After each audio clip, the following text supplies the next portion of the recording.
So hello everyone, स्वागत है आप सभी लोगों का मेरे यूट्यूब चैनल में। कैसे हैं आप लोग? आशा करते हैं कि सब लोग अपने अपने घरों में स्वस्थ होंगे और अपने अपने कामों में व्यस्त होंगे।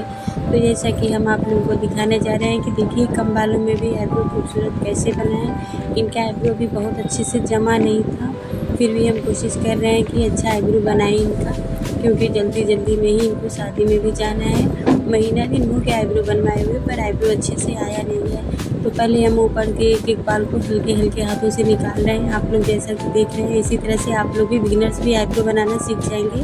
आप लोग ध्यान से देखिए, बस हल्का सा पाउडर लगा लीजिए और धागा हल्का चलाना है, बस रगड़ के नहीं चलाना है, नहीं तो स्किन कटने का डर होता है। और हल्के हाथों से देखिए, पहले ऊपर का हम सारा शेप दे देते हैं। हम आईब्रो अक्सर आप लोग ध्यान से देखिएगा, पहले नीचे बीच का बाल हल्का हल्का निकालने के बाद ऊपर दोनों तरफ का आईब्रो का शेप दे लेते हैं। उसके बाद नीचे से एक एक बाल गाइडलाइन बनाते हुए निकाल लेते हैं। उसके बाद जो एक्स्ट्रा हेयर होता है उसे भी निकाल देते हैं। आप लोग भी इसी तरीके से बनाएंगे तो आईब्रो बहुत ही खूबसूरत बनेगा और एक भी एक्स्ट्रा हेयर नहीं निकलेगा। जिस तरह से आप लोगों को चाहिए उस वैसा आईब्रो बन के तैयार होता है। प्लीज़ आप लोग कमेंट करके बताइएगा कि आईब्रो बना कैसा है। मेरे क्लाइंट्स को तो बहुत पसंद आया मेरा आईब्रो बनाया हुआ, और ये अक्सर मेरे ही पास आते हैं बनवाने। तो आप लोग भी ध्यान देके देखिए और बताइए कमेंट करके कि कैसा बना है आईब्रो। ये आईब्रो बनाने के लिए अक्सर लोग दो लोगों का इस्तेमाल करते हैं, एक आईब्रो पकड़ते हैं एक बनाते हैं, लेकिन हम उन्हीं लोगों से आईब्रो पकड़वा लेते हैं। अच्छे से पकड़ने में भी कला होता है। बीच से आईब्रो पकड़ के ऊपर की तरफ ज़्यादा खिंचाव होना चाहिए, नीचे बस हल्के हाथों से पकड़ना चाहिए।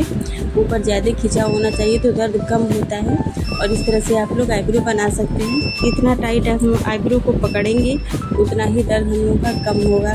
वैसे कहा जाता है कि दर्द तो कहीं से भी बाल निकालेंगे तो दर्द होता ही है, पर हल्के हाथों से बनाएंगे तो आईब्रो में दर्द कम होता है। और पाउडर लगा लेना चाहिए तो आईब्रो बनाते हुए दर्द हल्का हल्का होता है, बहुत बारीकी दर्द होता है जो हमारे क्लाइंट्स बर्दाश्त कर लेते हैं। देखिए यहाँ से हम निकाल चुके हैं। ऊपर के बाल निकालने के लिए भी स्किन बहुत लूज था, इसलिए हम ऊपर से इनको पकड़वा लिए हैं। और देखिए कितने हल्के हाथों से उनका आईब्रो एक एक हम निकाल दे रहे हैं। आईब्रो का शेप आप लोग प्लीज़ कमेंट करके बताइएगा कि बना कैसा है। अब हम आपको पूरा आईब्रो का शेप दिखाएंगे। ऊपर जो हल्का हल्का एक एक बाल छूटा हुआ है उसे भी हम निकाल देते हैं। इनका फोरहेड भी बनाना था हमको, तो इसलिए इनका फोरहेड भी बना रहे हैं। और नीचे से देखिए आप लोग कैसा खूबसूरत सा आईब्रो बन के तैयार हुआ है।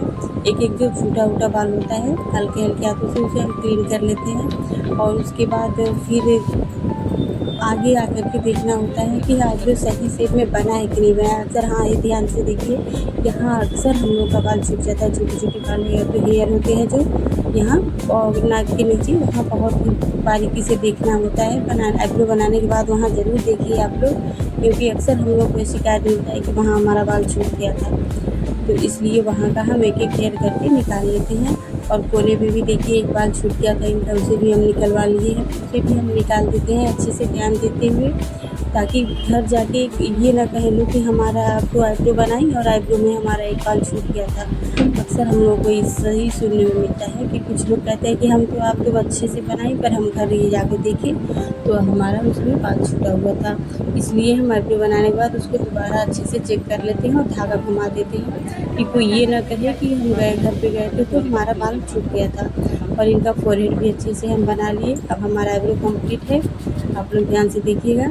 उसके बाद हम टोनर और गुलाब जल का स्प्रे कर देते हैं। फिर आईब्रो देखिए, आप कमेंट करके बताइए आईब्रो बना कैसा है इनका। बहुत ही खूबसूरत बन के तैयार हुआ था। बाय दोस्तों।